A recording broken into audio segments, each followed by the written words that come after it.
Afternoon. I am Chirimboy Elijah from the Office of the Clerk of National Assembly, and you're welcome.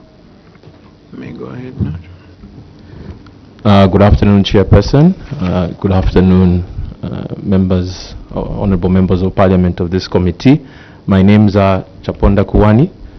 I am Director Legal at the Zambia Agency for Persons with Disabilities, and I will allow my two colleagues who have come in with to introduce themselves as well. Thank you. Good afternoon, Honorable Chairperson. Good afternoon, Honorable Members of Parliament, and good afternoon, the member from the Office of the Clerk. I'm Inga Lubona Mtenekwa. I'm the Director Planning and Programs at the Zambia Agency for Persons with Disabilities. Thank you. Okay.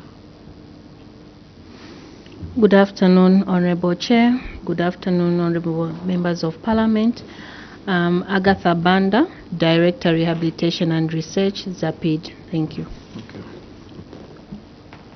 And my names are Harry Kamboni, a Member of Parliament for Karoma Central, and the Chair of this committee, courtesy of my honorable members.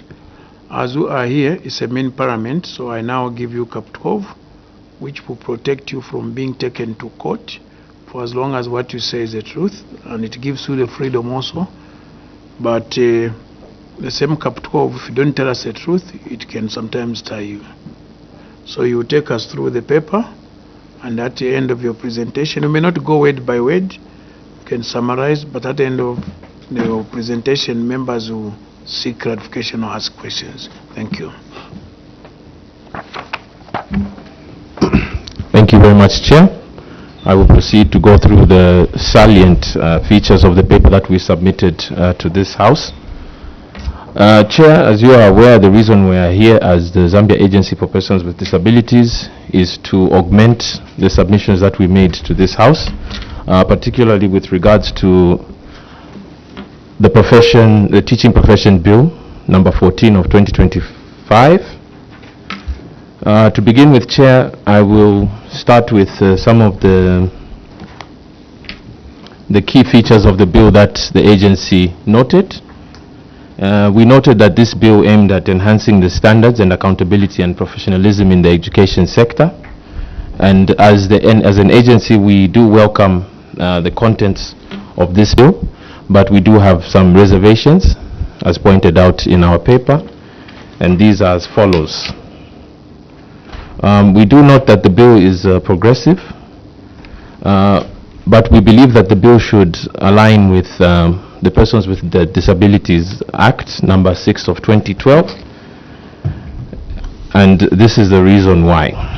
Some of the key gaps that we identified are the minimal inclusion of teachers with disabilities, specifically expressed in the said bill, the lack of guarantee with regards to accessibility in registration, licensing, and disciplinary systems set out in the said bill, the absence of an anti-discrimination and reasonable accommodation clause. Chair, you will note that the bill does not recognize teachers with disabilities who may require accessible exams, professional development materials, or workplace accommodation.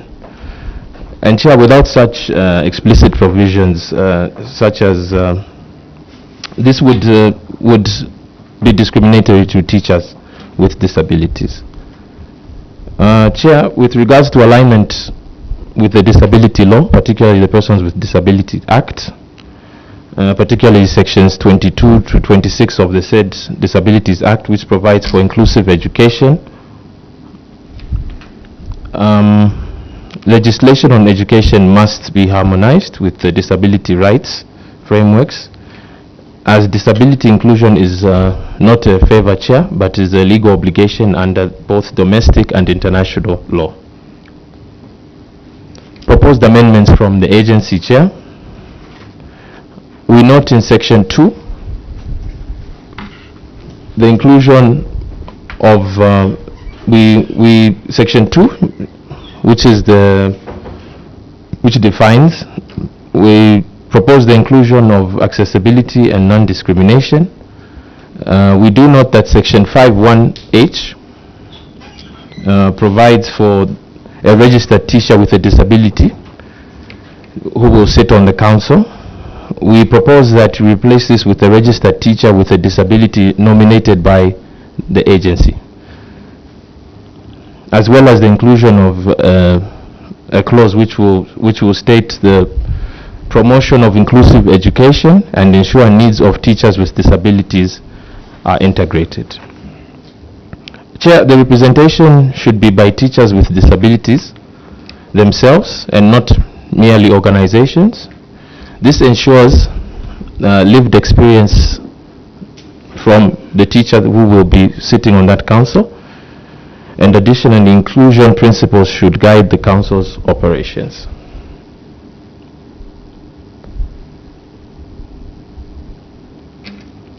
With regards to professional development and ethics, under Section 37 on continuous professional development, inclusion and accessibility, Section 38, which speaks to a code of ethics to promote respect for diversity and inclusion. Chair, we believe that inclusion must also feature in professional ethics and lifelong learning.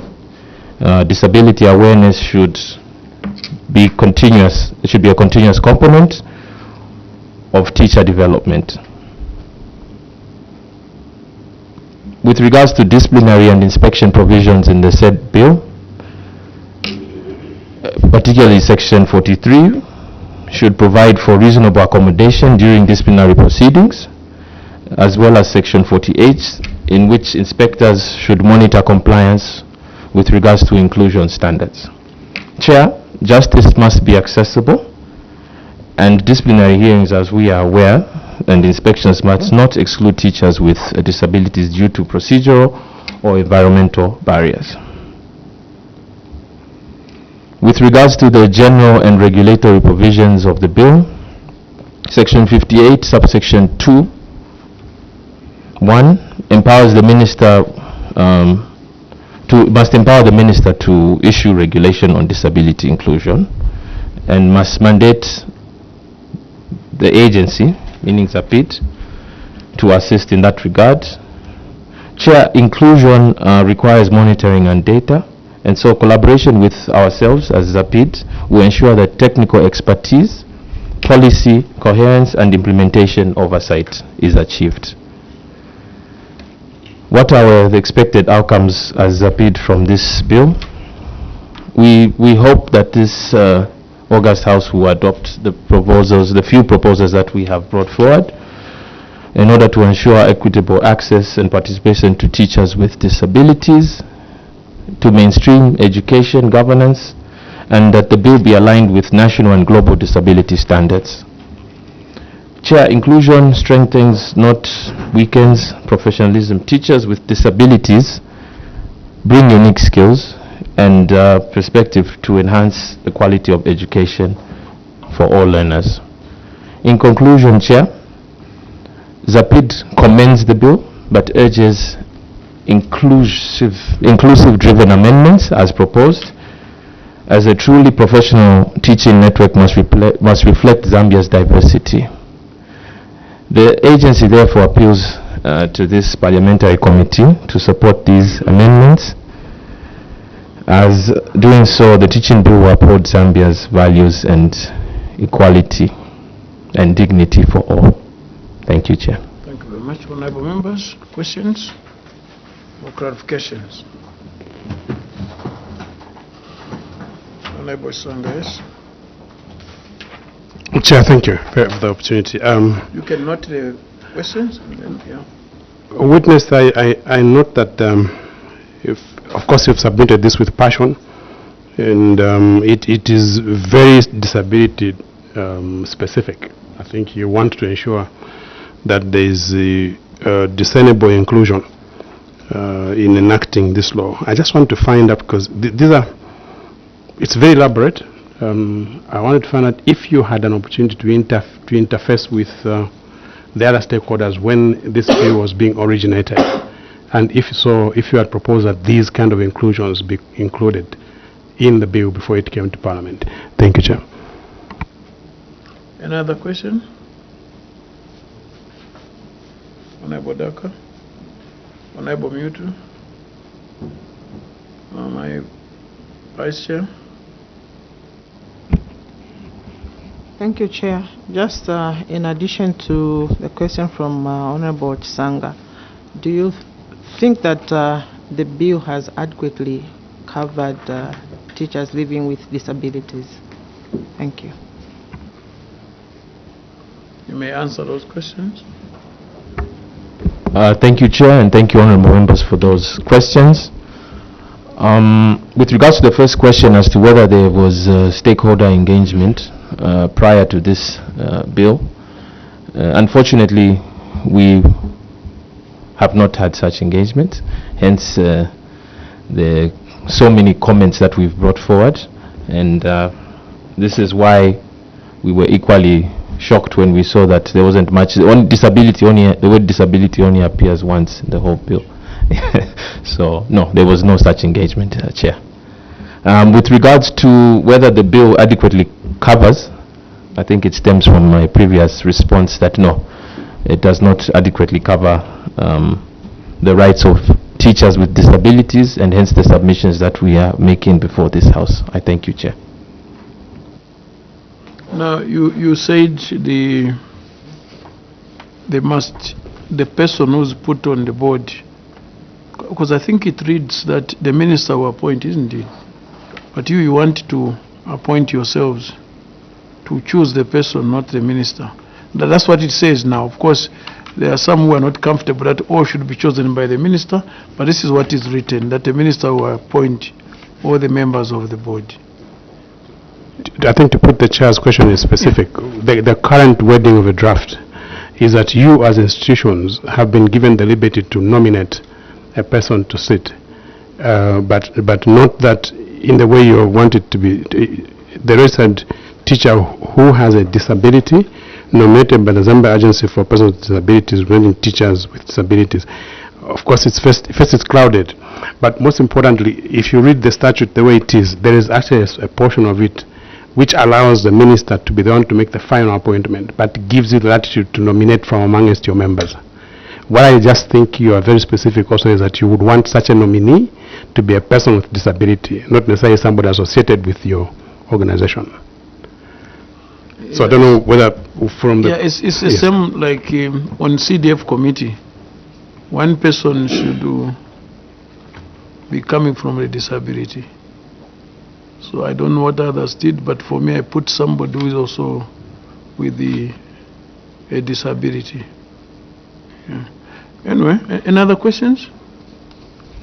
I think your points are taken. Our job is to note, and you help us to write a report. We are very grateful for your coming, and we keep on interacting. We'll write a report that will be ready in Parliament, and we'll make your suggestions as we have suggested. Yeah. So now that we have come to an end of this presentation, I now remove Cap 12. Thank you very much for coming.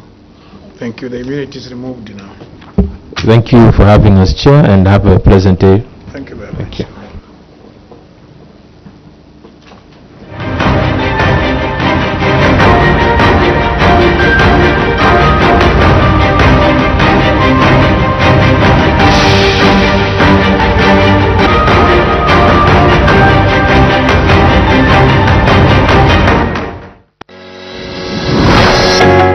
My eParliament mobile application. First, download the app